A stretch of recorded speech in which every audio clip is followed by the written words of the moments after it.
The shepherd's bark cut through the silence like a blade through silk. Cole Brennan froze, crowbar still gripped in his right hand, dust motes, spinning slow and golden in the beam of his flashlight.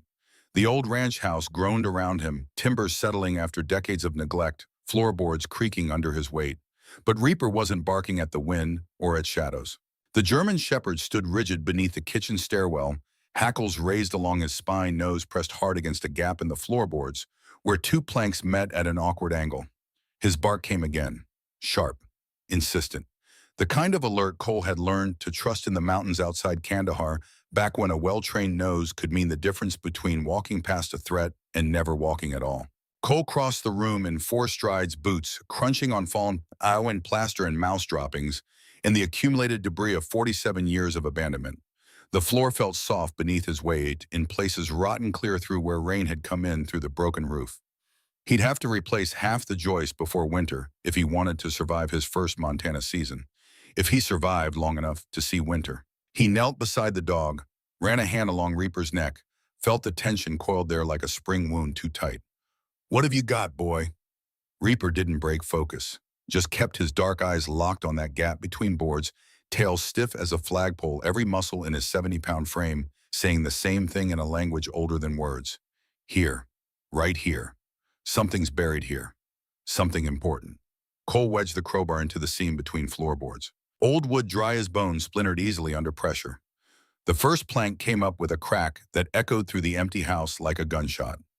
He pulled up a second, then a third, working carefully now, mindful of nails and rot, and the possibility that whatever was hidden down there might be fragile. Dust poured out of the hollow space beneath the stairs, thick and ancient, carrying the smell of dry earth and rust and something else, something metallic. Cole coughed, waved the dust away, with one hand shone his flashlight into the darkness. There in the hollow space where no light had reached in half a century sat a metal box. Not large, maybe the size of an ammunition crate, the kind soldiers had carried in every war since the First World War. The steel had oxidized to a deep reddish brown, but the construction was solid military grade. The seams were sealed with something that looked like wax or tar, applied carefully, deliberately by someone who'd wanted whatever was inside to stay protected, to stay hidden. Cole lifted the box with both hands, surprised by the weight. Something solid rattled inside as he moved it. Something that had been waiting here in the darkness, patient and still for longer than Cole had been alive. Reaper whined softly, nose-twitching tail, giving a single uncertain wag. Cole set the box on the floor, and a shaft of moonlight coming through the broken window played his flashlight across the surface. No markings, no manufacturer's stamp. No clue to its origins except the sealing wax and the weight and the particular shade of rust that spoke of serious age. He found the latch corroded but still functional and flipped it open with his thumb. The hinges protested with a squeal of metal on metal. Inside, wrapped in oilcloth that had gone brittle and yellow with time, was an envelope. The paper was thick, expensive, the kind people used to use before everything went digital. It had yellowed badly, edges darkening toward brown, but it was intact. Someone had sealed it with red wax that had cracked in places but still held. The wax-borne impression letters pressed into it before it cooled. W.G. Cole turned the envelope over in his hands. On the front, scratched in ink that had faded to rust-brown letters that looked like they'd been written by a hand that was shaking, that knew it was running out of time, that was trying to leave a message that might matter. "Blackwood will kill for this, W.G. 1977. Cole stared at those words in the beam of his flashlight, the envelope trembling slightly in his grip. 47 years.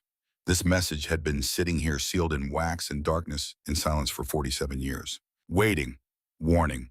Whispering across the decades that some truths don't die just because you bury them deep enough. Reaper pressed against his leg, warm and solid and real in a moment that felt increasingly unreal. "Good dog," Cole whispered, his voice rough in the emptiness. "Good, fine partner." He looked around the darkened house, at the broken windows, where moonlight spilled across rotting floorboards, at the holes in the roof, where stars showed through like scattered diamonds, at the peeling wallpaper and water-stained walls, and all the accumulated evidence of decades without human care. Somewhere outside, an owl called low and mournful. The wind moved through the pines with a sound like rushing water, like whispered warnings, like the mountain itself breathing. And Cole Brennan, who had exactly $51 left in the world and nowhere else to go, felt the weight of someone else's secret settle onto his shoulders like a pack he couldn't put down. Like a mission he hadn't asked for but couldn't refuse.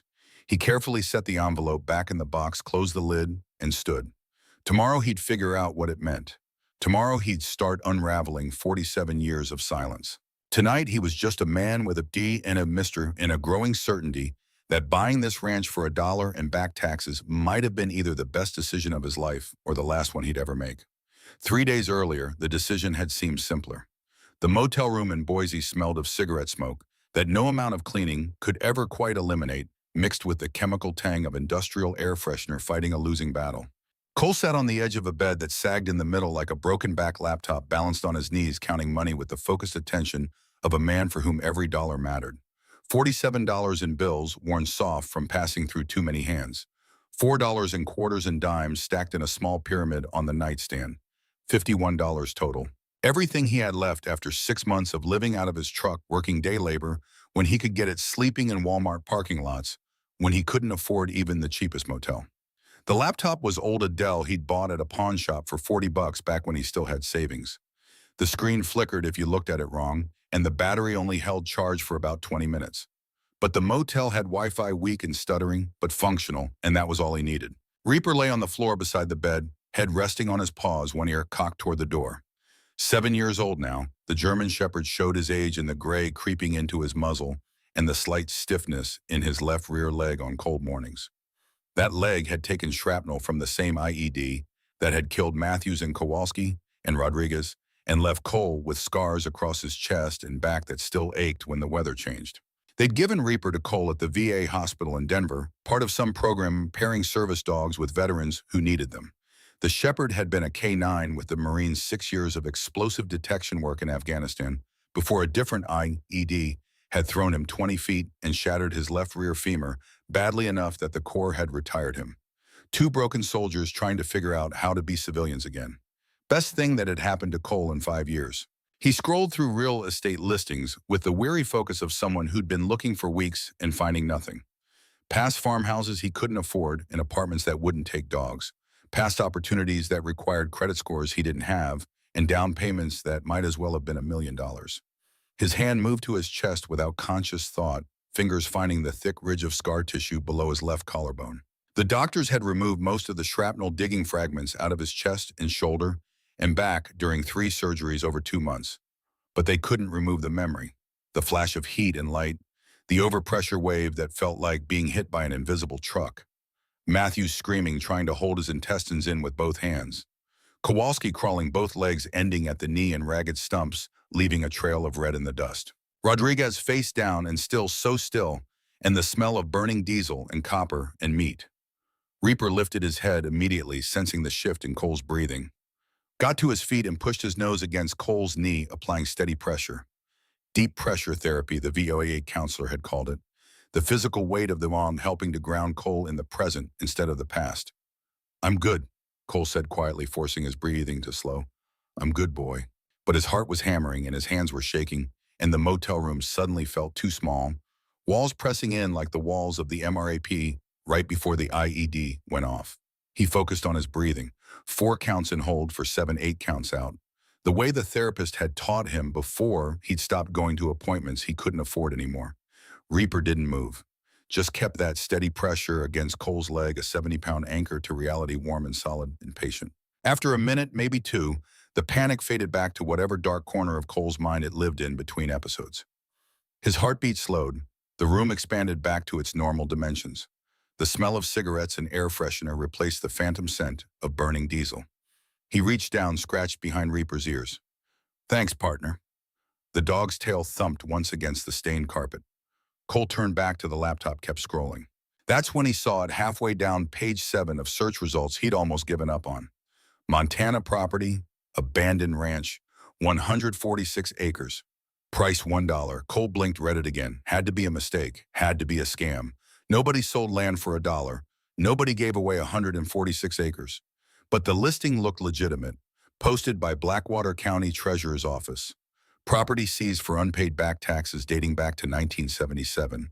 Back taxes owed $4,600. Payable upon transfer of deed. Property sold as is, no warranties, no inspections. Cole clicked through to the photos. The images loaded slowly over the motel's struggling Wi-Fi, appearing line by line like Polaroids developing in reverse. A two-story ranch house weathered to gray porch sagging on one side. A barn with half its roof caved in, the remaining half looking like it might follow any day. A windmill rusted and motionless silhouetted against mountains in the distance. Grassland running away to the horizon, golden and wild and empty. It looked like the end of the world. It looked like nowhere. It looked like the kind of place where a man might finally find some peace. Cole read the property description carefully. The ranch had belonged to someone named William Garrett, prospector and landowner, last seen October 1977. Declared legally dead in 1984 after the statutory 7-year waiting period. No heirs, no will, no one to claim the property. The state of Montana had held it for decades, paying minimal maintenance, waiting for someone to step forward and pay the accumulated back taxes. Nobody ever had. Now they just wanted it off their books. $4,600. Cole opened his banking app with hands that wanted to shake. His account showed a balance of $3,218. Everything left from his disability payments after he'd bought food and the occasional motel night when sleeping in the truck got too hard, when the nightmares got too bad, when he needed walls around him, even if they were thin and stained and smelled like other people's failures. Not enough. He was $1,400 short, but there was one more option, one thing left that had any value. Cole looked at the truck keys on the nightstand.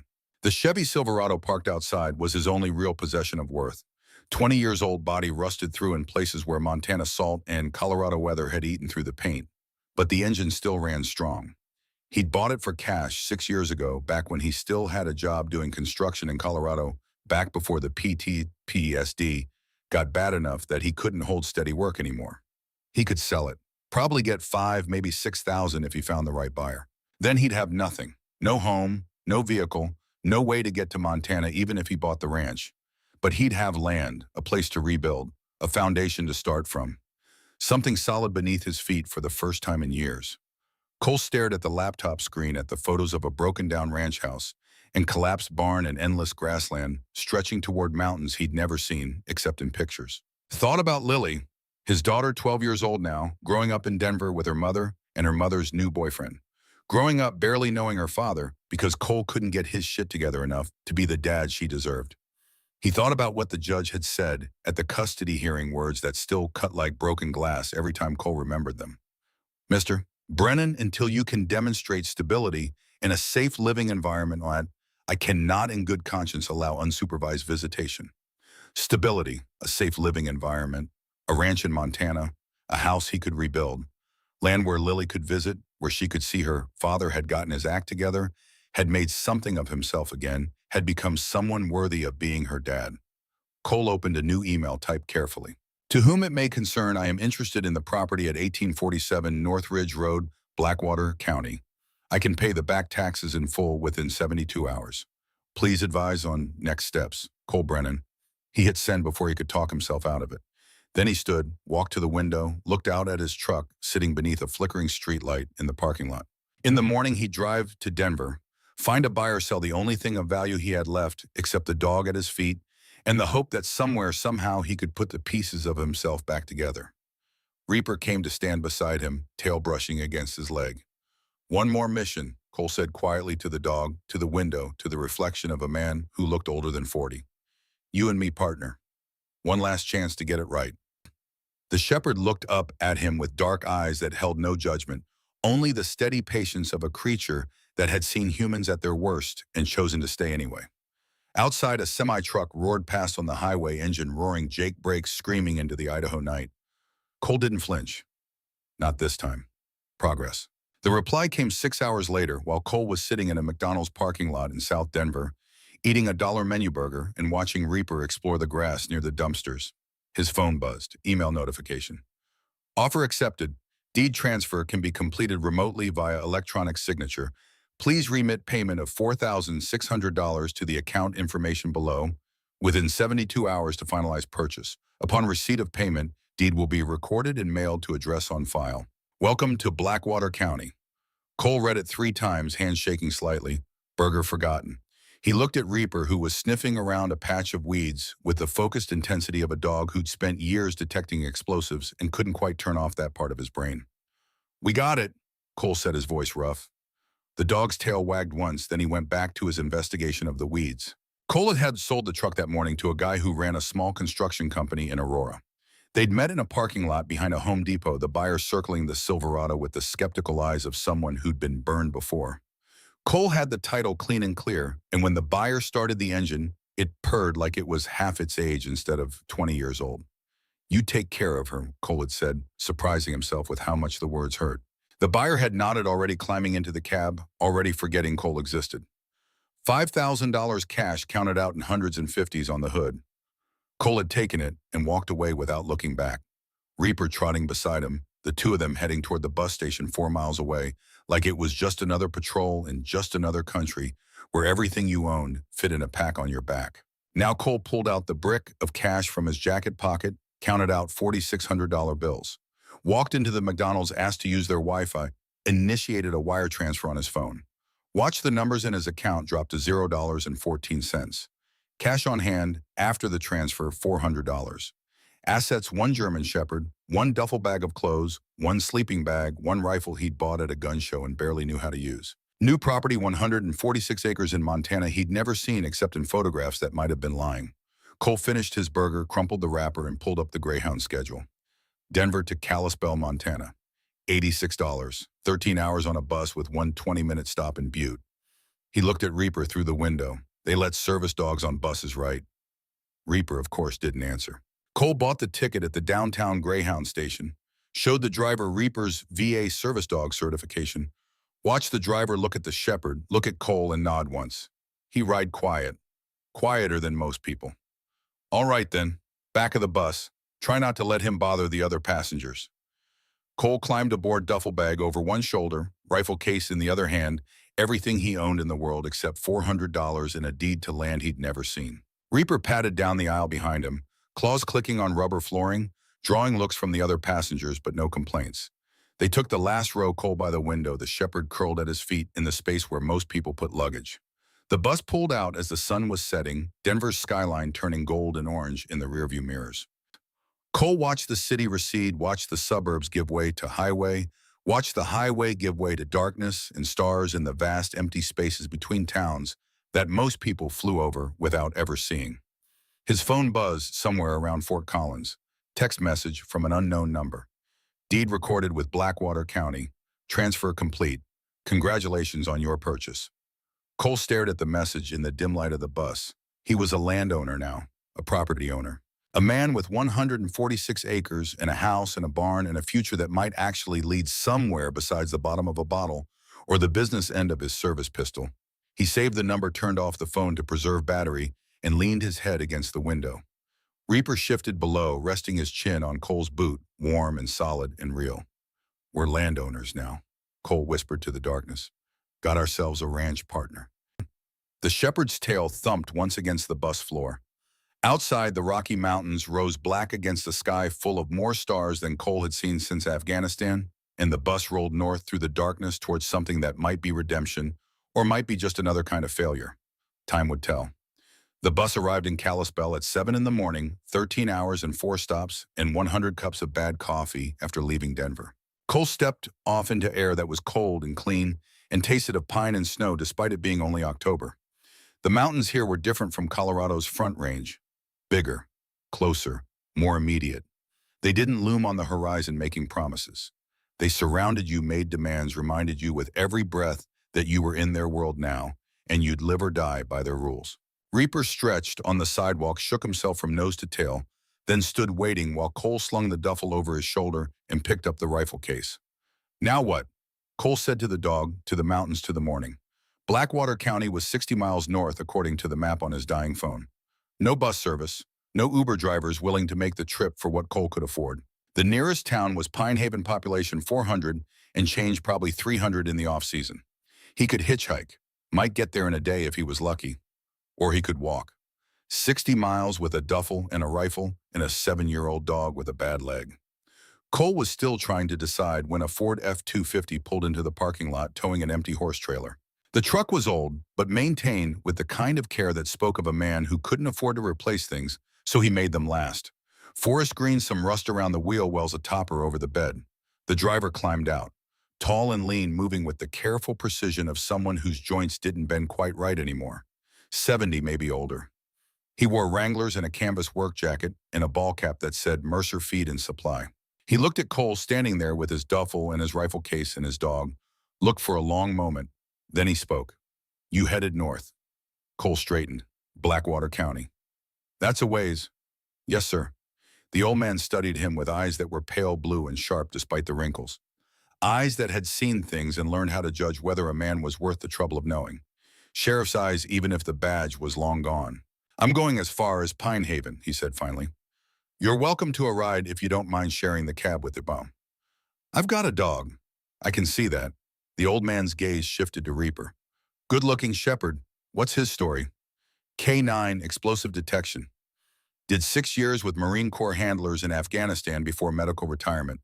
VA program matched us up after I got out." The old man nodded slowly, understanding passing behind his eyes.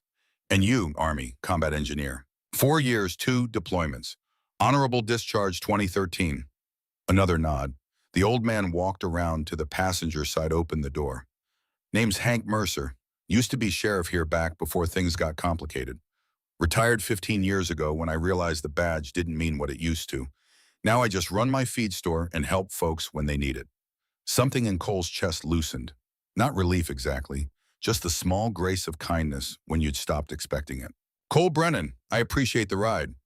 We take care of our own out here." Hank gestured to the truck. "Even the ones we just met, climb in." Hank's eyes had the particular sharpness of a man who'd spent decades reading people for a living, deciding in seconds whether they were worth trusting or worth watching. Sheriff's eyes, even 15 years into retirement and running a feed store instead of patrol routes. They drove north through country that got wilder with every mile. The highway was 2 lanes winding through forests of pine and spruce, crossing rivers that ran clear and fast over beds of smooth stone. Every so often they'd pass a ranch cattle grazing on hillsides that rose toward mountains, still carrying last winter's snow on their peaks. Hank drove with one hand on the wheel, elbow resting on the door, talking in the unhurried way of someone who'd spent most of his life in places where silence was normal and conversation was earned. "So you bought the Garrett place?" Cole looked over. "How'd you know?" "Only property for sale in Blackwater County right now. And you said you were headed there, so I put 2 and 2 together." Hank glanced at him. "That makes you either very brave or very foolish. Haven't decided which yet." "What's wrong with the property?" "Nothing wrong with the land itself. Good grazing, solid water rights, decent timber, if you wanted to log it. Hell of a view. It's the history that's complicated." The listing said the owner died in 1977. "Disappeared," Hank corrected, his voice going flat. "William Garrett. He was a prospector. Worked these mountains for 30 years. Good man. Quiet, kept to himself mostly, but he'd help you if you needed it, give you the shirt off his back if you were cold." "What happened to him?" Hank was quiet for a moment, watching the road wind through the pines. "October 15th, 1977. He was supposed to meet me in town for coffee that morning. We had a standing appointment every Tuesday and Friday at 6 a.m. He never showed. That wasn't like Bill. Man was punctual as a Swiss watch." The truck crested a hill and the valley opened up below them. "I drove out to his place around noon," Hank continued. "Found his truck and the yard keys still in the ignition, front door standing wide open, coffee pot on the stove still warm, but no Bill." "What did the sheriff do?" Hank's jaw tightened. "Sheriff Clayton Bosworth spent about 3 days looking into it. Then he declared it an accident. Said Bill must have fallen down a mine shaft somewhere, gotten buried in a collapse. Case closed." He paused. "Sheriff Bosworth retired 2 months later. 48 years old, health problems," he said. "Moved to Florida, bought himself a nice condo right on the beach in Tampa." Cole heard everything Hank wasn't saying. "You don't think it was an accident?"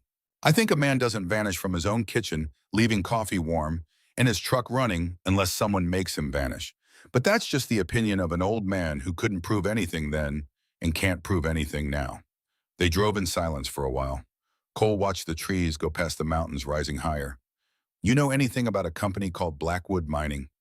Hank's hands tightened on the steering wheel. "Just slightly, just enough." "Where'd you hear that name?" "Saw it in some county records when I was researching the property." That was a lie, but Cole wasn't ready to talk about what he'd found under the stairs. Not yet. Not until he understood what it meant. "Blackwood Mining and Energy Corporation," Hank said slowly. "They own about 80% of this county now. Bought it up piece by piece over the last 50 years. Started with mineral rights, then land, then businesses. They're very polite about it. Very legal. Pay good money, never use threats you can prove. He glanced at Cole. But if you don't sell when they ask, things tend to get difficult. Like what? Your well goes dry, your barn catches fire. The bank suddenly won't renew your loan. You get audited by the IRS 3 years running. Your livestock gets sick. Nothing you can trace back to them directly. Nothing you can prove. But the message is clear enough. Cole felt something cold settle in his stomach. They wanted Garrett's land. Wanted it bad. Made him 3 different offers between 65 and 77, each one bigger than the last. Bill turned them all down, said it was his land, his gold, his future, said he didn't need partners. Hank's voice was grim. 2 months after the last offer, he was gone. They tried to buy it after he disappeared. Multiple times, but the state wouldn't sell until Bill was legally declared dead, and that took 7 years. By the time it came through, there was some kind of legal complication with the mineral rights. Property ended up in limbo. Hank looked at Cole. Until you came along. So they're going to come after me. Son, they already know you bought it. They've got people in every office from the county treasurer to the state capitol. You signed that deed transfer yesterday. I guarantee you Victor Blackwood knew about it before the ink was drawn. Victor Blackwood, the current owner, CEO. Third generation. His grandfather started the company back in the 40s. His father expanded it through the 60s and 70s. And Victor, Hank paused. Victor's the kind of man who finishes what his family starts. No matter what it costs, no matter who gets hurt. The truck crested another hill, and suddenly the valley opened wide below them. A river wound through its silver in the morning sun. Beyond the river, a small town clustered around a single main street.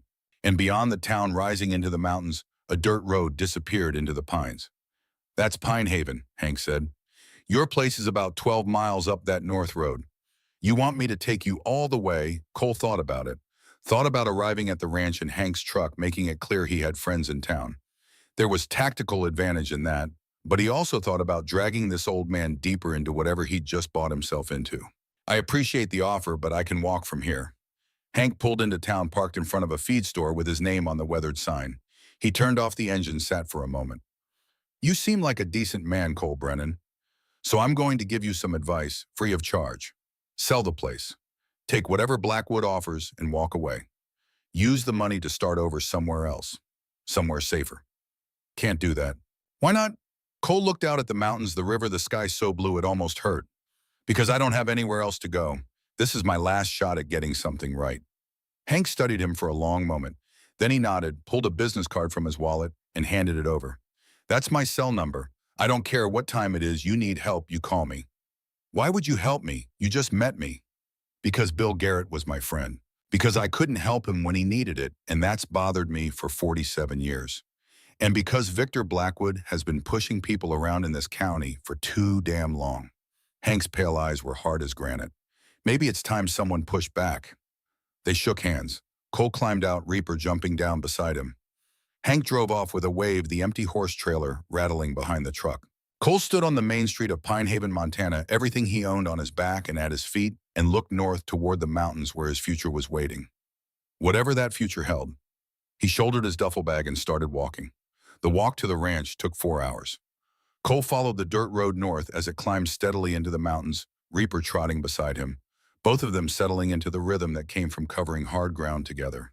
The October sun was warm despite the altitude, and the air smelled of things Cole had almost forgotten.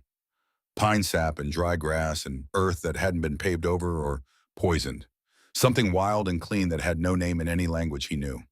The ranch appeared around a bend in the road just after noon. Cole stopped, set down his duffel bag, and looked at what he'd bought for $1 and everything he had left in the world. The house was worse than the photographs had suggested. 2 stories of timber weathered to the color of old bones. The porch sagging so badly on the left side it looked like the whole structure was slowly melting back into the earth it had been built on. Windows were broken or missing entirely, glass long since shattered and scattered. The door hung crooked on rust-frozen hinges, and through the gap, Cole could see darkness and the suggestion of years of decay. The barn was worse. Just a skeleton, now roof, mostly caved-in walls leaning at angles that shouldn't have been possible. The windmill stood rusted and still, blades frozen in place, the whole tower streaked with orange decay like old blood. But the land rolled away in every direction under that impossible blue sky. Golden grass moving in waves under the wind, stands of aspen showing their first autumn yellow, and beyond it all the mountains rising blue and vast and ancient, holding their snow like crowns of white fire, 146 acres of it. His. Reaper sat down beside him, panting slightly from the walk, tail stirring the dust. Well, Cole said quietly to the dog, to the land, to the future. We've seen worse. That was a lie. But saying it out loud made him feel fractionally better about the enormity of what he'd done. He picked up his duffel and walked the last 100 yards to the house. The porch boards groaned under his weight but held. The door opened with a shriek of metal on metal that sent birds exploding from the eaves. Inside, the smell hit him like a wall. Rot and animal droppings, and the particular mustiness of a building that had spent 47 years keeping weather out and time in. Sunlight came through the broken windows in dusty shafts, illuminating a main room stripped nearly bare. A wood stove in one corner, crusted with rust, but possibly salvageable. A table with one leg missing, leaning drunkenly against the wall.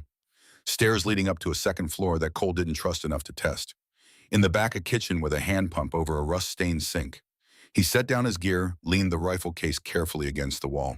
Reaper moved through the space with his nose working overtime, cataloging every scent, reading the history of the place in a language of smells Cole couldn't begin to understand. Needs work, Cole said to the empty room. Reaper sneezed violently, shook his head, and looked at Cole with an expression that clearly said, understatement. Cole spent the rest of that first day making the place survivable. He cleared out the worst debris, swept the floor as clean as he could with a pine branch, checked the wood stove, and found the chimney clear enough to risk a fire. There was no electricity, hadn't been for decades. No running water except what he could pump from the well outside. But the well pump worked. He primed it with water from his canteen, worked the handle, and after a few minutes of groaning, protest, clear, cold water gushed out. He tasted it carefully. Clean, a small miracle. As the sun went down, Cole gathered firewood from the collapsed barn, built a fire in the stove, and ate cold beans from a can, while Reaper crunched kibble from the bag Cole had been rationing for 3 days. Then he rolled out his sleeping bag on the floor near the stove's warmth and lay there listening to the ranch settle around him. The wind moved through broken windows with a sound like breathing. Something small scurried in the walls. Far off, a coyote sang to the rising moon, and another answered from a different hill. Cole closed his eyes, one hand resting on Reaper's warm flank, and felt something he hadn't felt in years. Not peace, exactly. Not yet. But possibility. The sense that maybe, just maybe, he'd found a place where he could stop running long enough to figure out who he was supposed to be now that the war was over and he was still alive. It was enough. For tonight, it was enough. Morning broke cold and clear, raws thick on us of grass, breath fogging in air that tasted like winter was coming, whether Cole was ready or not. He got the fire going again, made instant coffee with well water heated in a tin cup, and sat on the porch steps watching the sun paint the mountains gold and rose an impossible purple. Then he went back inside and retrieved the metal box from where he'd hidden it under a loose floorboard in the kitchen. In daylight, with coffee warming his hands and his head clear, he examined it more carefully. Military surplus, probably a Second World War vintage based on the construction. Whoever had sealed it had done so with serious intent. The tar around the edges was thick, carefully applied, meant to keep moisture and time out. Cole worked it open with his knife, peeling away layers of hardened tar and cracked wax. Inside the box beneath the envelope, with its rust-brown warning, he found more. A spiral-bound notebook, pages yellowed, but the writing still sharp and legible. Cole flipped through it carefully. Coordinates, dates, measurements, sketches of what looked like underground passages. Notes about rock formations and mineral deposits written in precise, methodical handwriting. And at the bottom of the box, wrapped in more oilcloth that crumbled at his touch, 8 objects that made Cole's heart hammer against his ribs. Gold nuggets, not coins, not refined metal. Raw gold, torn from the earth, still showing the quartz matrix they'd formed in. The smallest was the size of a pea.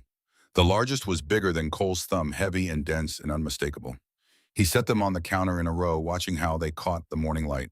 Even rough and unrefined, even covered with 47 years of tarnish, they were beautiful in a way that had nothing to do with beauty and everything to do with weight and density and the simple fact that gold was gold and had been worth killing for since humans first learned to recognize it.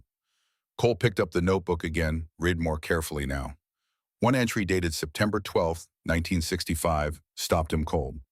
Located primary vein at coordinates N 48 degrees 44 minutes, 3.1 seconds, W 114 degrees 53 minutes, 20.0 seconds. Strike runs northeast-southwest, exposed width approximately 8 to 12 feet at surface level. Followed vein 200 yards before natural pinch-out. Estimated recoverable gold at 15,000 to 22,000 troy ounces based on sampling. At current market price $35 per ounce, total value approximately $525,000 to $770,000. This changes everything. Below that in different ink, darker and more recent, 1975 update gold now $140 per ounce. Estimated value $2.1 to $3.1 million. Blackwood made fourth offer today. $500,000 for full mineral rights. Refused. This is my find, my future. Cole pulled out his phone, typed the coordinates into the Maps app. The pin dropped about a mile north of the ranch house up in the foothills where grassland gave way to pine forest. He looked at Reaper, who was watching him with interest. Want to go for a walk, partner? The shepherd's tail wagged. Cole packed water, the notebook, his knife, and saved the coordinates on his phone. He left the gold nuggets hidden in the box buried under the loose floorboard. Then he and Reaper headed north, following what looked like an old game trail that climbed into the trees. The forest was quiet in the way wild places are quiet, full of small sounds that added up to a larger silence. Birds calling, wind in the pines, the creak of branches rubbing together. Reaper ranged ahead, nose to the ground, moving with the practiced efficiency of a working dog who knew his job. They'd been walking maybe 20 minutes when Reaper stopped suddenly. Head up, ears forward, body gone rigid. Cole froze instantly, hand going to the knife on his belt. Old combat instincts never quite dormant. He scanned the trees ahead, looking for movement, for anything out of place, for the thing that had triggered his dog's alert. Reaper growled low in his chest. Then he turned and trotted back to Cole, pushed his body between Cole and whatever he'd sensed ahead. Blocking, protecting. What is it, boy? The shepherd didn't move. Just held position, every muscle tense. Cole took a careful step forward, eyes on the trail. That's when he saw it. Almost invisible under a carpet of old pine needles and fallen leaves, a thin wire stretched across the trail at ankle height. He knelt slowly, brushed the debris away carefully, followed the wire with his eyes to a metal stake driven into the ground beside the trail. From the stake, another wire led to what looked like a modified bear trap, once rusted, but still showing the brutal strength of old steel. Someone had set this trap. Recently, based on the disturbed earth around the stake and the relative freshness of the wire. And someone had tried very hard to make it invisible. Cole stood slowly, pulse hammering in his ears. He looked at Reaper, who was still watching the trail ahead with tense alertness. Good dog, Cole said quietly, his voice rough. Good boy. You just saved both our legs. He marked the trap's location in his phone's GPS, took photos from multiple angles. Evidence. Then he carefully stepped over the wire and kept moving, eyes on the ground, now checking every step, combat awareness flooding back like he'd never left Kandahar.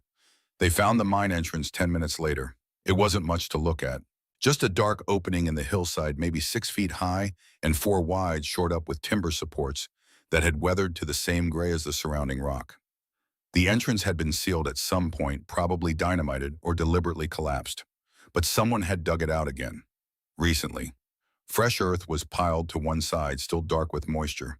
Cole could see tool marks in the dirt, the scratches of shovels and picks. Footprints in the soft ground, half erased by rain, but still visible if you knew what to look for. He pulled out his phone, checked the coordinates. This was it, the exact spot William Garrett had marked in his notebook 47 years ago. Reaper sniffed around the entrance, hackles raised, a continuous low rumble in his chest that Cole had learned meant serious danger. Cole shone his phone's flashlight into the darkness. The beam didn't reach far, swallowed by the earth after maybe 20 feet, but he could see enough. Old timber supports dark with age and moisture. Stone walls showing the marks of picks and drills. The floor sloping down into blackness that smelled of minerals and cold earth in time.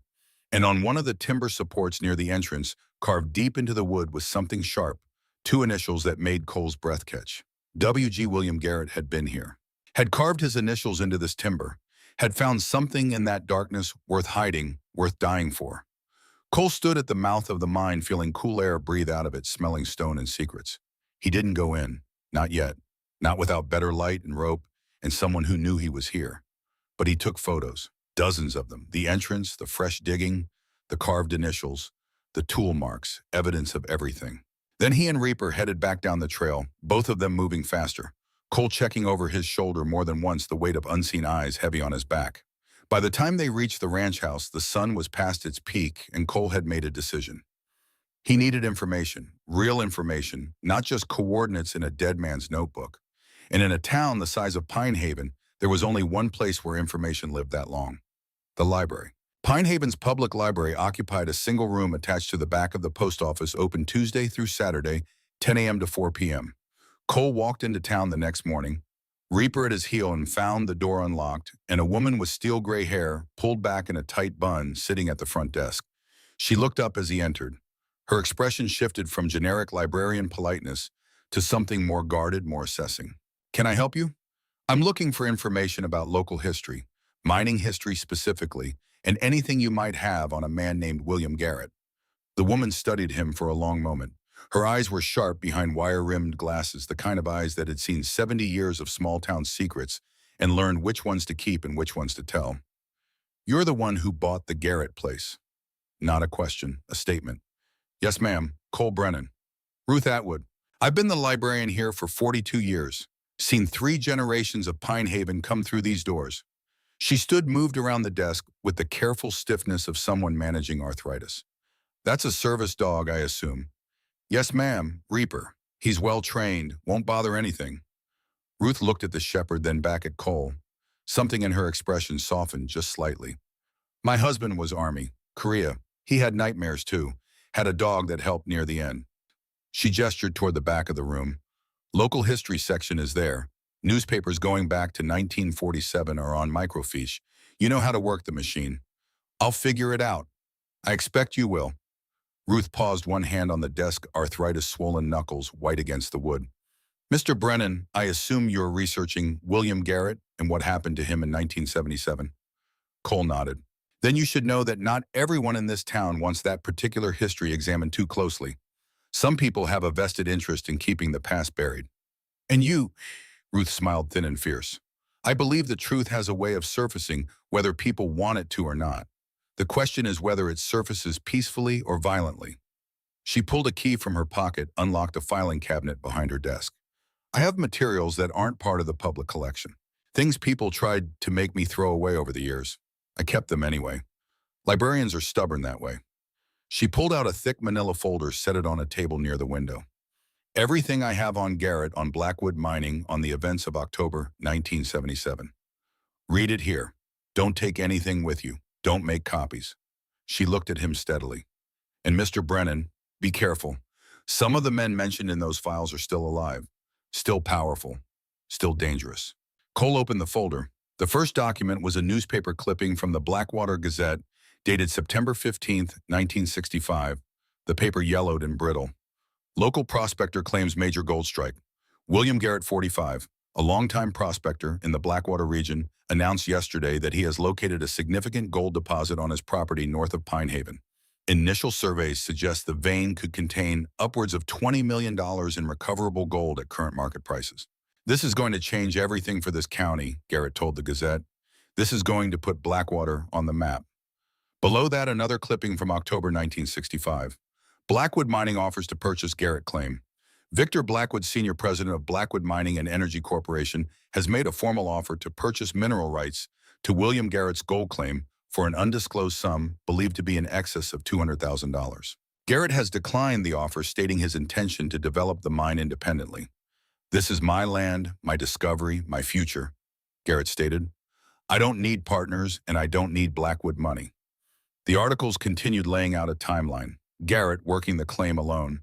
Blackwood making repeated offers, each larger than the last. Local officials suggesting Garrett should consider the economic benefit to the county. Pressure building. And then October 1977, everything changed. William Garrett reported missing. Local prospector William Garrett, 57, was reported missing on October 15th by longtime friend Henry Mercer. Sheriff Clayton Bosworth conducted a search of Garrett's property and surrounding areas, but found no evidence of foul play. "It appears Mr. Garrett may have suffered an accident while working his claim," Sheriff Bosworth stated. "These mountains are unforgiving to men who work alone." Cole felt ice in his stomach. He kept reading. 3 weeks later, search for Garrett called off. Presumed dead. Sheriff Bosworth has officially ended the search for missing prospector William Garrett, declaring him presumed dead. We have searched every accessible mine shaft and cave system in a 10-mile radius, Bosworth stated. At this point, we must assume Mr. Garrett fell victim to the mountains he spent his life exploring. Our thoughts and prayers are with his memory. And then 2 months after that, Sheriff Bosworth announces retirement. Sheriff Clayton Bosworth, 48, who has served Blackwater County for 12 years, has announced his immediate retirement, citing health concerns. Bosworth will be relocating to Florida. It's time for a new chapter, Bosworth stated. I've given this county everything I have. Now I need to focus on my health and my family. Cole sat back, staring at the timeline laid out in yellowing newsprint. A man finds gold, refuses to sell, disappears. The sheriff declares it an accident and retires to Florida 2 months later. You see the pattern now. Cole looked up. Ruth had approached silently, stood at his shoulder, looking down at the articles spread across the table. I see that the sheriff who investigated Garrett's disappearance retired very conveniently, Cole said. Sheriff Bosworth bought a condo on the beach in Tampa, 2 bedrooms, ocean view, paid care. Ruth's voice was quiet but hard as iron. On a county sheriff's salary, you do the math. How many others, how many other people has Blackwood done this to? Ruth pulled out a chair, sat down heavily. 6 that I know of for certain. Different circumstances each time, but always the same pattern. Someone finds something valuable. Blackwood makes an offer. The offer is refused. Something bad happens. She pulled another folder from the stack, thinner than the first. This is Thomas Chen, 1983. Found a rare earth mineral deposit on his ranch. Refused to sell. His barn burned down 3 months later, killed all his livestock. He sold the property 6 months after that and moved to Seattle. She pulled out another. Sarah Mitchell, 1991. Discovered a hot spring with commercial potential on her land. Blackwood wanted it for a resort. She said no. Her well went dry. The bank foreclosed on her mortgage. Blackwood bought the property at auction. And the authorities did nothing. The sheriff works for the county commissioners work for Blackwood. The state representatives take Blackwood campaign money. Ruth shook her head. This whole valley belongs to them, Mr. Brennan. It has for 60 years. Cole looked down at Reaper, who was lying quietly at his feet, dark eyes watching the door with steady attention. Looked back at the articles spread across the table like evidence at a crime scene that would never see a courtroom. The notebook I found had coordinates. Said Garrett estimated 20,000 ounces of recoverable gold. Cole did quick math in his head. At today's prices, that's... Ruth pulled out a calculator, punched in numbers. Gold is trading around $2,000 an ounce currently. 20,000 ounces would be... She turned the calculator so he could see the display. $40 million, give or take. Cole was still processing that number, still trying to wrap his mind around the idea that he was sitting on $40 million in gold that had gotten a man killed when the library door opened. The man who walked in wore a suit that probably cost more than Cole had made in any single year of his life. Charcoal gray, perfectly tailored, in Italian leather shoes that whispered against the floor. Silver hair cut with precision, styled with product that made it shine under the fluorescent lights. He was tall, 6'2", easy-moving, with the confident ease of someone who'd never been told no in any way that mattered. He looked at Ruth, looked at Cole, smiled, and the smile was the kind that never reached the eyes, the kind practiced in mirrors, and boardrooms and negotiations where people's lives hung in the balance but felt like nothing more than numbers on a spreadsheet. Mr. Brennan, what a genuine pleasure. I was hoping we'd have the chance to meet face to face. Cole stood slowly, positioning himself between the stranger and Reaper. You have me at a disadvantage. Victor Blackwood. He extended a hand across the table. Cole didn't take it. Blackwood's smile widened fractionally, acknowledging the snub without apparent offense. He lowered his hand, adjusted his tie instead, a practiced gesture that probably played well in board meetings. I understand you've recently purchased the old Garrett property. Congratulations. That's a beautiful piece of land, a lot of history there. What do you want? Direct. I appreciate that quality in a man. Saves time. Blackwood walked to the window, looked out at the street with his hands clasped behind his back. I want to save you considerable trouble and expense, Mr. Brennan. That ranch is what we call a money pit in the real estate business. The house is barely standing. The barn is a total loss. The land hasn't been properly worked in half a century. You'll spend everything you have just making it marginally livable, and even then you'll have a marginal operation at best. So you want to buy it. I want to make you a very generous offer that will allow you to walk away from a bad investment with substantial profit. $350,000. Cash. We can close within 48 hours. Ruth made a small sound. Cole didn't look at her. That's a lot of money for marginal land, he said. I'm a sentimental man, Mr. Brennan. My grandfather knew William Garrett, respected him actually despite their business disagreements. I'd like to see the property put to proper use, honored appropriately. Blackwood turned from the window, met Cole's eyes. But sentiment only extends so far. This offer expires in 2 days. After that, I'm afraid market conditions may necessitate a substantially lower valuation. I'm not selling. Blackwood studied him for a long moment. When he spoke again, his voice was softer, almost gentle. Cole Michael Brennan, born Boise, Idaho, March 15, 1984. United States Army Combat Engineer 2009 to 2013.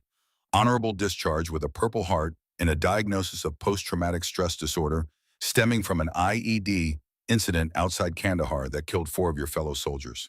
He paused. Divorced from Jessica Ann Brennan née Morrison in 2021 after an 8-year marriage. You have a daughter, Lily Marie Brennan, 12 years old. She lives with her mother in Denver, Colorado. The room went very cold. At 2847 Maple Street.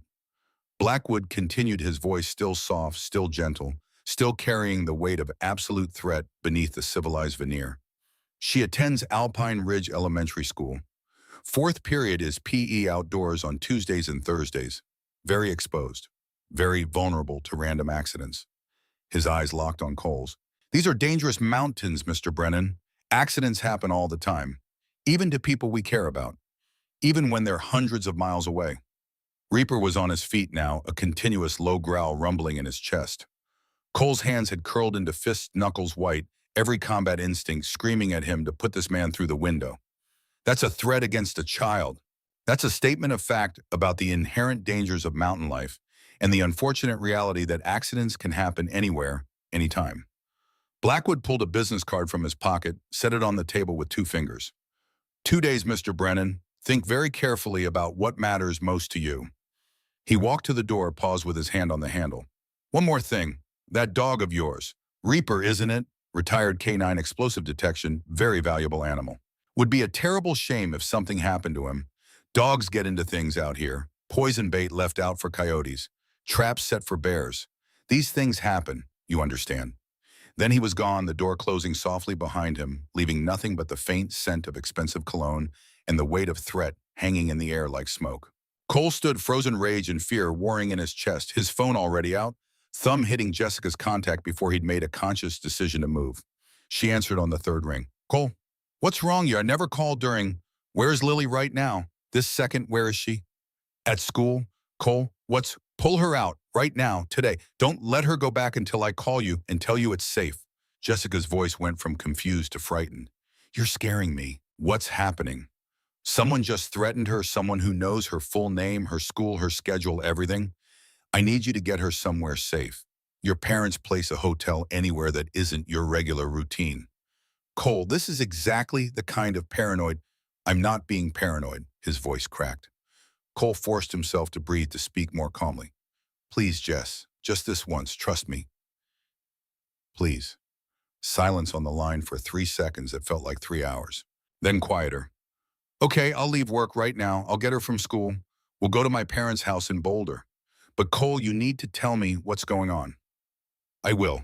Soon. Just keep her safe. I'm sending you a photo of the man who threatened her. If you see him anywhere near you or Lily, you call 911 immediately. Don't hesitate. Okay. Be careful whatever you're doing out there. He hung up, hands shaking.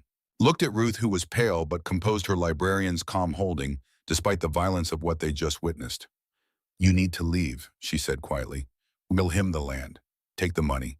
Start over somewhere else where Victor Blackwood doesn't own everything and everyone. I don't have a car. Sold it to buy this place. Then I'll drive you to Kalispell. You can catch about a bus back to No. Cole's voice was flat hard. I'm not running. Mr. Brennan. My whole adult life I've been running. Ran from Afghanistan because I couldn't handle the memories. Ran from my marriage because I was too broken to be a good husband. Ran from my daughter because I was too scared I'd fuck her up the way I'm fucked up. He looked down at Reaper, who pressed against his legs, solid and warm and loyal in a way humans rarely managed. I'm done running. I'm done letting people like Blackwood win because good people are too scared to fight back. Ruth was quiet for a long moment. Then she nodded once, sharp and decisive. Hank Mercer, you still have his number? Yes.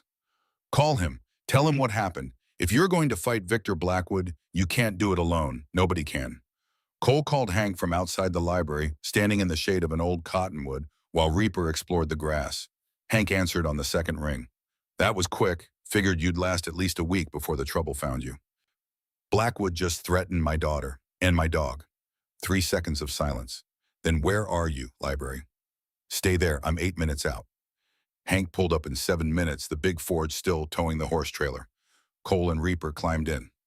They drove north out of town, pulled into a gravel turnout overlooking the valley, and Hank killed the engine. Tell me everything. Don't leave anything out. Cole did. The metal box under the stairs. The gold nuggets. The coordinates in the mine entrance. The bear trap on the trail. Ruth's files documenting 47 years of Blackwood's pattern. Victor's visit and his threats. When he finished, Hank sat staring out at the mountain's jaw working. You called your ex-wife. She's getting Lily from school right now, taking her to her parents' place in Boulder. Good, that's good. Hank pulled out his phone, scrolled through contacts. I'm calling an old friend, Tom Patterson. Retired geologist, worked for the USGS for 30 years before he got smart and quit. He owes me a favor from way back. What kind of favor?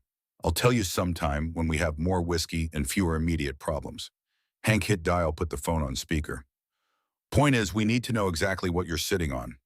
Need to know if Garrett's numbers were anywhere close to accurate. The phone rang 3 times before a gravelly voice answered. Hank Mercer. To what do I owe the pleasure? Tom, I need that favor you've owed me for 20 years. Jesus, Hank, I was hoping you'd forgotten about that. Never forget a debt or a favor. I've got a situation here. Friend of mine bought the old Garrett place. Found Garrett's original survey notes. I need you to come up here and verify the mineral assessment. Silence. Then, the Garrett claim, Hank, that's been dead since 77. It's been buried, not dead. Difference matters. Can you do it or not? When's tomorrow morning? Early. And Tom, nobody can know you're doing this, especially not Blackwood Mining. Shit, Hank, you're asking me to stick my neck out a long way. I know, but this matters. Trust me. Another pause. I'll be there at dawn. Send me the coordinates. Hank hung up, looked at Cole. Tom's the best there is.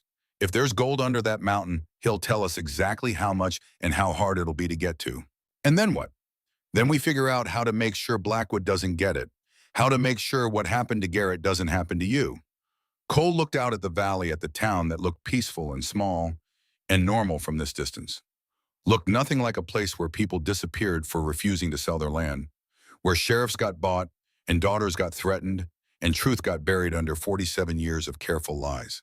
Hank, why are you helping me? You barely know me. The old man was quiet for a moment, eyes distant. Bill Garrett was supposed to meet me for coffee that morning, October 15th, 1977. We had a standing appointment twice a week for 5 years. He never missed. Not once. Hank's voice was rough. When he didn't show up, I knew something was wrong. But I was just a deputy then, not sheriff. Bosworth told me to stay out of it. Told me it was an accident case, closed, stop asking questions. He looked at Cole. I've spent 47 years of wondering if I could have saved him if I'd pushed harder. If I'd been braver. I can't save Bill. But maybe I can help you. Cole felt something shift in his chest. Not hope, but something close to it. Thank you. Don't thank me yet. We're about to go to war with the most powerful family in western Montana. People don't usually win those wars. Then I guess we'd better be the exception. Tom Patterson arrived at the ranch just after dawn, driving a battered Subaru with enough geological equipment in the back to survey half the state. He was every bit of 70s skin, like old leather from decades in the sun, but his eyes were sharp and his hands were steady as he shook Cole's hand. Hank says you found something worth killing for. I found Garrett's notebook. He said 20,000 ounces. Patterson whistled low. If that's even close to accurate, you're sitting on generational wealth.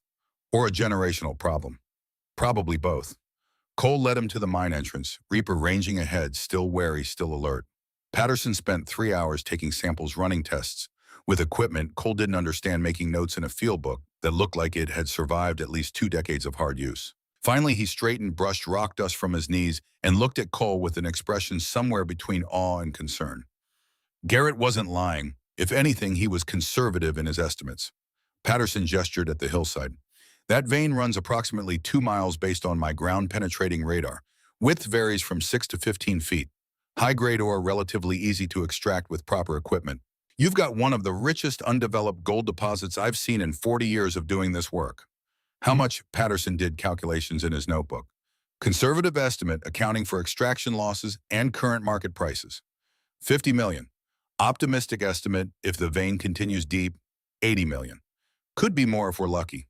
The number hit Cole like a physical force. $80 million. Under land he'd bought for $1 in back taxes. Can it be mined legally? You own the land, you own the mineral rights. You'd need permits, environmental impact studies, mitigation plans. Take time and money, but yes, legally it's yours to develop. What would it take? Industrial equipment, experienced crew, proper safety protocols, and environmental controls. Initial investment of $2 to $3 million minimum. Patterson looked at him. You got $2 million? No. Then you need a partner. Or you sell to someone who has the capital. He paused. Someone like Blackwood. Not an option. Then you need to get creative. State Mining Bureau might be interested in a partnership. Or you could sell partial rights, keep a percentage. Options exist if you're smart about it. Cole heard Reaper bark sharp in warning. He turned to see a vehicle approaching up the road. Black SUV with tinted windows. It stopped 50 yards from the mine entrance. 2 men climbed out. Both were large, 6 feet plus, wearing jeans and work boots and jackets that bulged suspiciously under the arms. One had a scar running across his forehead like a zipper. The other had tattoos crawling up his neck, disappearing under his collar. Neither one looked friendly. Private property, Cole called out. You're trespassing? The scarred one spoke, voice flat and professional. Mr. Blackwood sent us to deliver a message. I already got his message. This is a different message. The man pulled something from his jacket. Cole's hand went to his knife, combat instinct screaming. But what the man held wasn't a weapon. It was a photograph. He held it up. Even from 50 yards away, Cole could make out the image clearly. Lily, walking across a parking lot. The photo had been taken yesterday after Cole had called Jessica, after he'd thought his daughter was safe. Pretty little girl, the scarred man said. 4th grade right, loves horses and drawing and her pet rabbit named Snowball. Be a real shame if something happened. He didn't get to finish. Reaper's attack was sudden and explosive and absolutely silent. 1 second the shepherd was standing beside Cole. The next he was a blur of black and tan fur, 70 pounds of muscle and training and protective rage crossing 50 yards in maybe 4 seconds. He hit the scarred man like a missile, jaws locking around the man's wrist, shaking with the full force of his neck and shoulders. The man screamed, tried to pull away. Reaper held on, teeth sunk deep. The second man reached under his jacket. Cole was already moving, combat training, taking over body, moving on autopilot. He covered the distance in a sprint, hit the second man low and hard, drove him back against the SUV. Got one hand on the man's wrist as he pulled what turned out to be a tire iron from under his jacket. They struggled. Cole twisted, used the man's momentum against him, drove an elbow into his solar plexus. The man grunted, folded. Cole grabbed his collar, slammed him face first into the hood of the SUV with enough force to dent metal. Call off your fucking dog. The scarred man was on the ground now. Reaper standing over him, teeth still locked on his wrist, blood running down into the dirt. Cole whistled sharp and commanding. Reaper off. The shepherd released immediately, backed up 3 paces, stood with hackles raised and teeth bared, ready to attack again on command. Professional, controlled. Perfect. Cole kept the second man pinned against the hood. Leaned in close. You go back to Blackwood. You tell him I'm not selling. You tell him if anyone, and I mean anyone, comes near my daughter again, what just happened to you two will look like a friendly goddamn handshake. You understand me? The man nodded, eyes wide. Cole shoved him toward his partner, who was clutching his bleeding wrist and staring at Reaper with real fear. Get out, now. They scrambled into the SUV, tires spinning gravel as they reversed down the road fast enough to be dangerous. Cole stood watching until they disappeared around the bend, his heart hammering, adrenaline burning through his system like wildfire. Then the shaking started, his hands first, then his arms, then his whole body. The world tilted sideways, narrowed to a tunnel. Sounds became muffled, distant. He could smell burning diesel, could hear Matthew screaming, could see Rodriguez lying still in the Afghan dust, so still, and there was so much blood, so much, Mr. Brennan, Patterson's voice far away, Cole, then something heavy and warm pressed against his chest. Reaper. The shepherd had his front paws on Cole's shoulders, nose inches from his face, forcing eye contact with dark eyes that held nothing but steady presence. Cole focused on those eyes, on the warm weight against his chest, on the solid reality of the dog. 4 counts in, hold for 7, 8 counts out. Breathe, breathe, breathe. Slowly, very slowly, the world came back into focus. The mountains, the sky. Patterson kneeling beside him with one weathered hand on his shoulder, concern written across his face. You back with me? Cole nodded, not trusting his voice. PTSD. Another nod. My nephew has it. Iraq, 2005. Patterson helped Cole to his feet. Your dog knows his job. Cole looked at Reaper, who was still pressed against his leg, still watching him with concern. He saved my life more times than I can count, Cole said quietly. Patterson glanced down the road where the SUV had disappeared. This is going to get worse. You know that, right? Blackwood doesn't make threats lightly, and you just humiliated 2 of his men. That's not something he'll overlook. I know. So what are you going to do? Cole looked at the mine entrance, at the darkness that held $40 million in gold, and the ghost of a man who'd been murdered for it. Looked at the ranch house in the distance, the home he'd bought with everything he had. Looked at Reaper, who'd just saved him twice in the span of 5 minutes. I'm going to fight, he said, and I'm going to win, because the alternative is running for the rest of my life, and I'm done running. Patterson studied him for a long moment. Then he pulled a business card from his wallet, handed it over. Tom Patterson, geological consultant. That's my cell. You need someone to testify about what's under this mountain, you call me. I'll be there. Why would you risk that? Because I knew Bill Garrett. He was a good man. He deserved better than he got. Patterson walked to his Subaru, stopped with his hand on the door. And because sometimes you have to stand up even when it's dangerous. Especially when it's dangerous. Otherwise, what's the point of anything? He drove away, leaving the Cole and Reaper standing in the shadow of the mountains. Autumn wind moving through the grass, the sun starting its afternoon slide toward evening. Cole pulled out his phone, sent Jessica a text. Keep Lily there another week. I'll explain everything soon. I love you both. 3 dots appeared. Then be careful. Please. He put the phone away and looked at Reaper. Okay, partner. Time to figure out how to beat a man who owns an entire county. That night, Cole sat in the ranch house with Hank and Ruth. The 3 of them gathered around the kitchen table under the light of a battery-powered lantern. Reaper lay near the door, eyes open, watching the darkness outside with the patient vigilance of a soldier on guard duty. On the table between them, Cole had spread everything. Garrett's notebook, the newspaper clippings Ruth had copied, photos of the mine entrance in the bear trap, the gold nuggets, 8 of them, catching the lamplight like small captive suns. Hank picked up one of the nuggets, felt its weight, set it down carefully like it might explode. I knew Bill was telling the truth back in '65, but seeing the proof after all these years, he shook his head. Jesus. Ruth was reading through Garrett's notebook with the focused attention of someone who'd spent a lifetime cataloging information. This is detailed enough to stand up in court, she said. Survey data coordinates, mineral assays. With the right lawyer, you could use this to establish that Blackwood knew exactly what was under this land when Garrett disappeared. Knowing and proving are different things, Cole said. True, but it's leverage, evidence, a foundation to build a case on. Ruth looked up at him. The question is what you're going to do with it.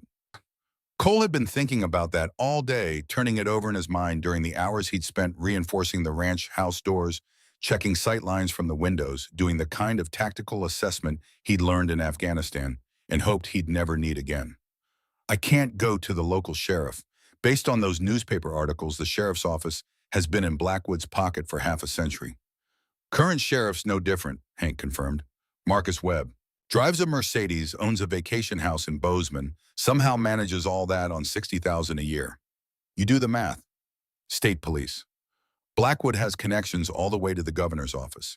You call the state police, you'll get a polite investigation that goes nowhere and ends with them strongly suggesting you sell the property for your own safety. FBI. Ruth and Hank exchanged glances. Possible, Ruth said slowly. But Blackwood Mining and Energy employs 3,000 people across Montana. They have lawyers, lobbyists, politicians from both parties on their payroll. Even if the FBI took you seriously, a federal investigation could take years. And in the meantime, you'd be living out here alone with a target on your back. So what then? Cole heard the frustration in his own voice.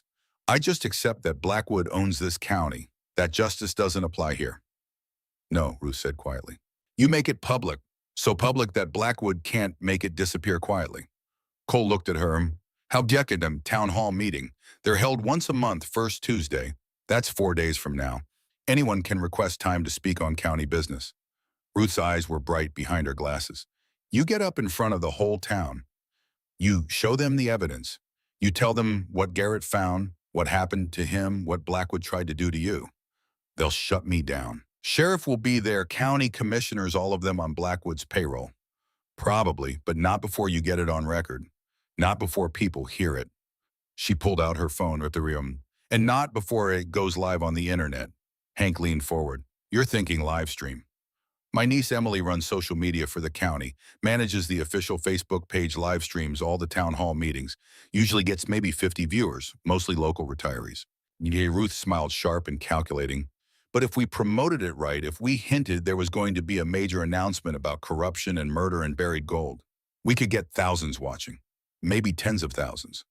Cole felt something shift in his chest. Not hope exactly, more like the recognition of a viable strategy, the kind of asymmetric warfare they'd taught him in the Army. When you're outgunned and outmanned, you change the battlefield. Blackwood would know we're planning something, he said. Of course. But what can he do? Shut down a public meeting, attack you in front of 500 witnesses and streaming cameras. Ruth shook her head. He's powerful, but he's not stupid. He's stayed in control this long by being careful, by working in shadows. Force him into the light, and he loses his advantage. Hank nodded slowly. It could work. Get enough people watching, enough public attention, and Blackwood can't just make you disappear the way he did Garrett. The story would be everywhere. National news, probably. He'd have to respond through legal channels, which gives you time. Time to do what? Time to get federal authorities properly involved. Time to get environmental groups interested. Time to find a mining company that isn't Blackwood to partner with. Hank stood paced to the window. Time to make sure that if something does happen to you, the whole world knows exactly who's responsible. Cole thought about it. The plan had merit. It was the kind of thinking that won battles when conventional approaches failed. Okay, he said.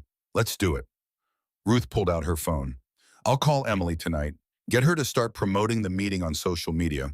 Nothing specific yet, just hints. Big announcement, corruption exposed, that sort of thing. I'll spread the word too, Hank added. I know every rancher and small business owner in this county who's been squeezed by Blackwood over the years. They'll show up. They'll want to hear this. Cole looked at the evidence spread across the table, at Garrett's notebook with its careful notations, at the gold that had waited 47 years to see daylight again. There's one more thing we need, he said quietly. What proof that Garrett's body is in that mine. Right now, it's all circumstantial. Blackwood's lawyers will argue he died anywhere, could have wandered off, could have had an accident. Cole met their eyes. We need to find him. The words hung heavy in the lantern light. That mine could be unstable, Hank said. Could be dangerous. I know. And if Blackwood finds out you're planning to go in there, I know that too. Ruth was quiet, studying Cole's face in the flickering light. When tomorrow night after dark, just me and Reaper. Like hell, Hank said. You need someone working the rope if you're going down, and you need someone on the surface in case things go wrong. Hank, don't argue, son. I'm 70 years old. I've lived a good life. If I'm going to DI, I'd rather it be doing something that matters. He smiled thin and hard. Besides, Bill was my friend. I owe him this. Cole wanted to argue. Wanted to protect this old man who'd already risked so much. But he saw the steel in Hank's eyes and recognized something he'd seen in mirrors for years. The look of a man who was done running from what needed to be done. Okay, Cole said. Thank you. They spent another hour planning, routes in and out, equipment needed, contingencies. By the time Ruth left driving her ancient Honda back toward town, Cole felt the familiar pre-mission tension settling into his shoulders. Tomorrow night he'd go into the darkness under the mountain. Tomorrow night he'd search for the bones of a man who died standing his ground. Tomorrow night he'd take one more step into a war he hadn't asked for but couldn't walk away from. But tonight, lying in his sleeping bag with Reaper warm against his side, Cole allowed himself one moment of hope. Maybe this time, the good guys would win. The message arrived at 11 p.m. the next night, just as Cole and Hank were loading equipment into Hank's truck. Unknown number. No caller ID. Just a text with a photo and words that made Cole's blood turn to ice. Come to the mine. Alone, midnight. Or Lily has an accident tomorrow. The photo showed his daughter walking across a parking lot, not the one at her school, not the one at her grandparents' condo in Boulder. A different parking lot, a gas station based on the pumps visible in the background. Taken today based on the clothes Lily was wearing. Taken while she was supposed to be safe. Cole's hands shook so badly he almost dropped the phone. What is it? Hank was beside him instantly. Cole showed him. Hank's face went hard as granite. They're trying to isolate you, get you alone. I know what they're doing. Cole's voice was dead flat. But if I don't go, if I call their bluff, and they actually hurt her. He couldn't finish. Hank pulled out his phone, made a call. Ruth, it's Hank. We've got a serious problem. I need you and Emily at your house. Now. 20 minutes later, they were gathered in Ruth's living room. Emily was there, Ruth's niece, sharp-eyed and competent, a web designer who ran her business out of Missoula but was home visiting for the week. Emily looked at the message, looked at Cole, and started typing on her laptop without a word. Okay, here's what we do. She worked fast, fingers flying. Within 10 minutes, she'd configured a hidden camera app on Cole's phone, set it to live stream to a private server with automatic backup to 3 different cloud services. You're wearing this. She handed Cole a small device that looked like a button. Clip it to your jacket collar. Body camera records in 1080p has its own battery. I've synced it to your phone. Everything it sees gets streamed and archived automatically. Won't they search me? Absolutely. Which is why you're also carrying this. She handed him a phone identical to his. Dummy device, fake texts, fake contacts, fake everything. They take it no loss. Your real phone goes in your boot under the insole. They'd have to strip search you, and if they're doing that, you've got bigger problems. Cole took the devices impressed despite his fear. One more thing. Emily pulled up Facebook. I already promoted tomorrow's town hall meeting to 15,000 people. Now I'm making one more post. She typed quickly, breaking major announcement regarding Blackwater County. Corruption and decades-old murder cover-up happening tonight. Live stream link in comments. This changes everything. Hashtag Blackwater Truth. Hashtag Justice for Garrett. She hit post, then looked at Cole. By midnight, you'll have thousands of people watching. Maybe more. Whatever happens at that mine, the whole world is going to see it. Cole felt his chest loosen slightly, not relief, but the cold comfort of knowing that if he died tonight, the truth wouldn't die with him. Thank you, Emily nodded. My uncle disappeared in these mountains in 1989. Sheriff said accident. My family never believed it. Her eyes were hard. Burn them down, Mr. Brennan. At 11:45, Cole drove Hank's truck up the dirt road toward the mine alone except for Reaper. The night was clear and cold, stars sharp as broken glass. He'd left Hank and Ruth at a pullout 2 miles back, watching the live stream on Emily's laptop phones, ready to call every law enforcement agency they could think of the moment things went wrong. The body camera was clipped to his collar, invisible against dark fabric. His real phone was in his boot, pressed uncomfortably against his ankle bone, already streaming.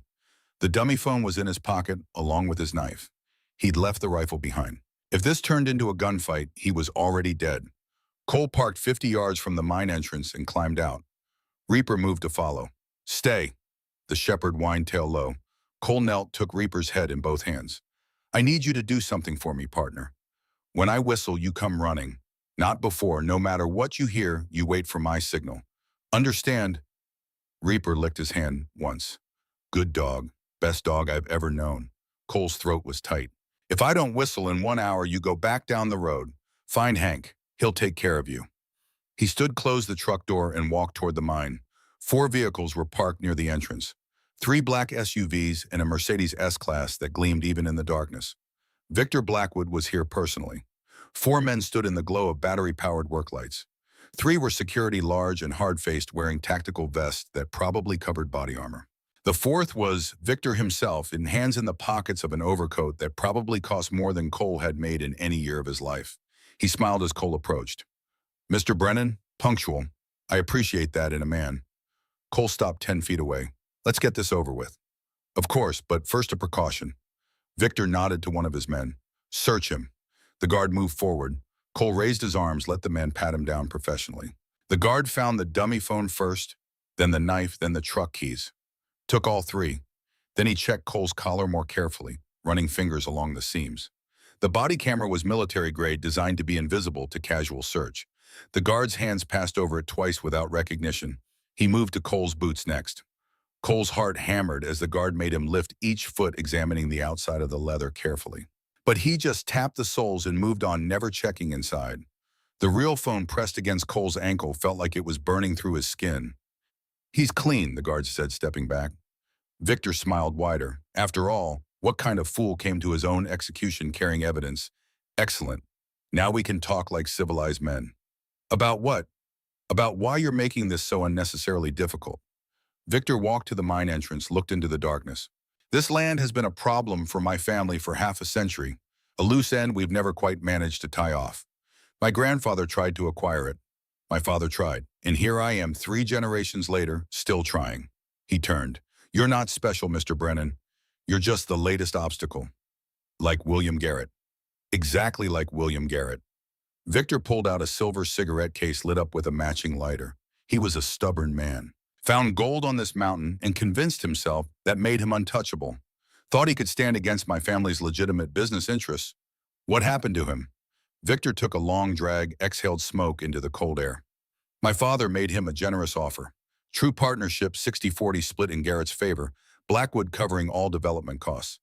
Garrett would have become a millionaire without lifting another finger. Another drag. But he refused. Said this was his land, his gold, his legacy. Said he didn't need partners, didn't need help from anyone. Cole felt the body camera recording every word, felt the phone in his boots streaming to thousands of viewers, felt history turning on this moment. "So your father killed him?" "My father solved a business problem." Victor's voice was calm, matter-of-fact, the tone of a man discussing quarterly earnings. October 15th, 1977. Right here, actually. "My father and 2 associates met Garrett at this mine entrance for one final negotiation. Garrett became agitated, pulled a weapon. There was a struggle." He gestured casually into the darkness behind him. "Garrett fell, or was pushed. The specifics are somewhat unclear after 47 years. Either way, he ended up at the bottom of that shaft with a broken neck. My father had the entrance sealed with dynamite the next morning. And Sheriff Bosworth. Sheriff Bosworth was a practical man who understood that some deaths create more problems than they solve. My father helped him understand the value of discretion. A generous retirement package, a nice condo in Tampa. Everyone benefited, except Garrett, of course. But he'd made his choice." Victor flicked ash from his cigarette, the gesture casual practiced. "And now you're going to do the same thing to me." "I genuinely prefer not to. Murder is messy, risky, attracts the wrong kind of attention." Victor dropped the cigarette, crushed it under an Italian leather shoe. "But you've forced my hand, Mr. Brennan. You've assaulted my employees. You've involved outside parties. You've made it impossible for this to end quietly. So yes, I'm going to kill you, and your body will rest beside Garrett's for the next 50 years until someone else is foolish enough to buy this cursed property." He nodded to his guards. 2 of them pulled pistols, the metal catching the work lights. "My father taught me one invaluable lesson," Victor said softly. "No body, no crime. Garrett's been down there for 47 years and no one ever found him. You can keep him company. And in a few weeks, once the attention dies down, I'll purchase this property from whatever distant relative they track down to inherit it." The guards raised their weapons, professional practiced. "Any last words, Mr. Brennan?" Cole smiled, actually smiled, and whistled. The sound was sharp, piercing, carrying across the darkness like a blade. For one heartbeat, nothing happened.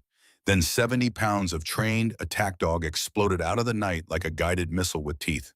Reaper hit the nearest guard chest-high, jaws locking around the man's gun hand with crushing force. The pistol fired once wild bullet disappearing into the trees.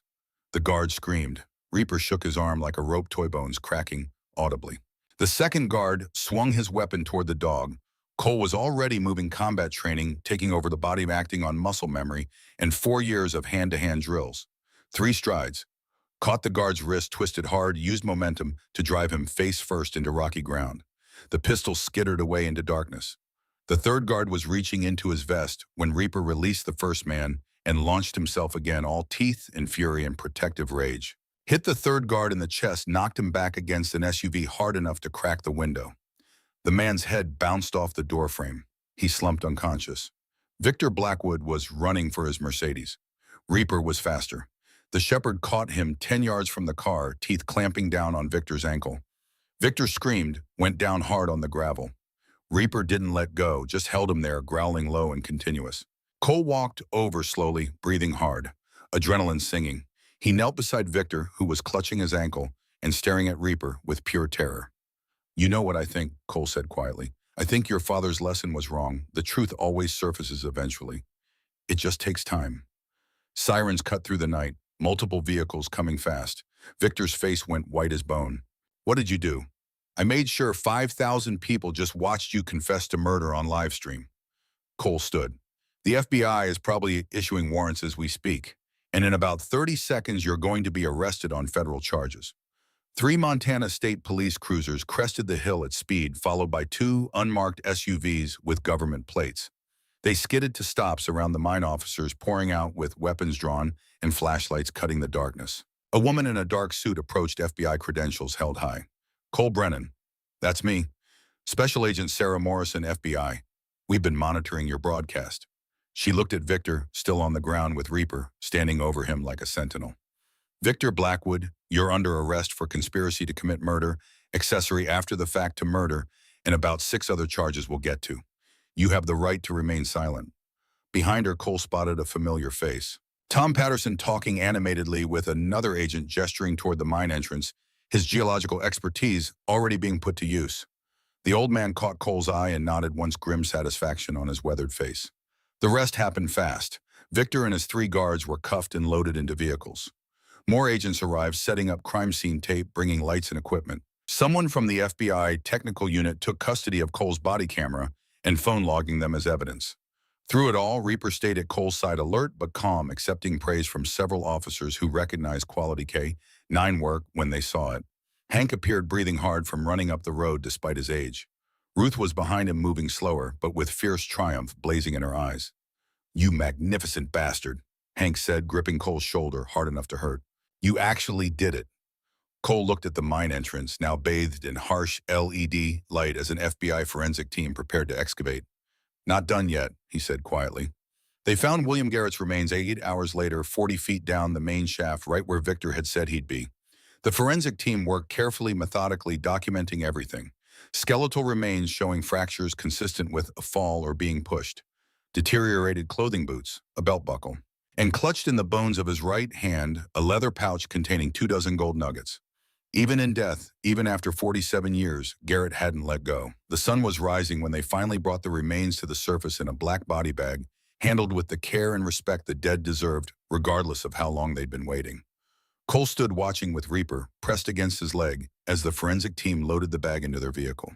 Agent Morrison approached, coffee in hand, looking as tired as Cole felt. "We'll need your formal statement, but based on the live stream and the physical evidence, we have more than enough to charge Blackwood with conspiracy to commit murder and accessory after the fact. No statute of limitations on murder. He's looking at life without parole." "What about his company?" "Under federal investigation as of about 3 hours ago. We'll be going through 50 years of records, every property acquisition, every suspicious accident, every dollar that changed hands." She smiled grimly. "By the time we're done, Blackwood Mining and Energy is going to wish they'd stayed in whatever hole they crawled out of." "Good." Morrison studied him. "You know, you could have died tonight. That was one hell of a risk." "Only risk that mattered was the truth staying buried with Garrett." Cole looked at the mine entrance, at the hole in the mountain that had kept its secret for 47 years. "Some things are worth the risk." "Maybe, but I'm glad you're still alive to say that." She handed him a card. "We'll be in touch. Try not to leave the state for a while. And Mr. Brennan, good work tonight." 3 months later, on a cold January morning with the snow on the ground and more in the forecast, Cole stood on the newly rebuilt porch of his ranch house and watched his daughter paint the fence. Lily was bundled in a winter coat 3 sizes too big, cheeks red from cold, and attacking the wooden slats with the focused determination of a 12-year-old who'd been given a project and meant to finish it. Reaper lay in a patch of weak sunlight, nearby, tail occasionally thumping, when Lily said something to him. The house behind Cole was unrecognizable from the ruin he'd first walked into. New roof, new windows, new everything. Rebuilt by local contractors who donated time and materials once the story went national, and Cole became something between a folk hero and a curiosity. 3 bedrooms, a real kitchen with running water and electricity from solar panels, a bathroom with an actual shower. Home.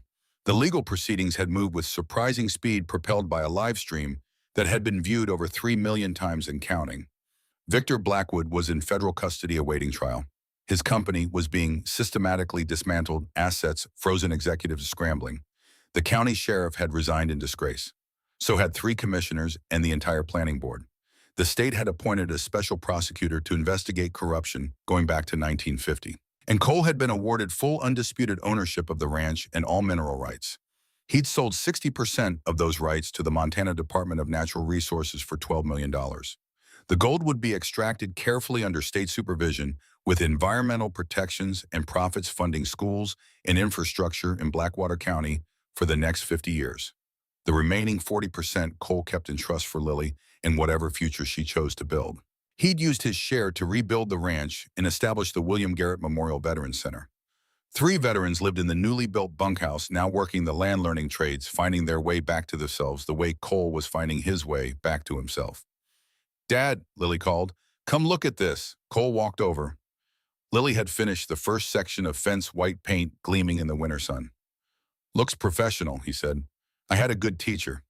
She smiled up at him, and Cole felt his chest tighten with love and gratitude and the simple miracle of having earned back the right to be her father.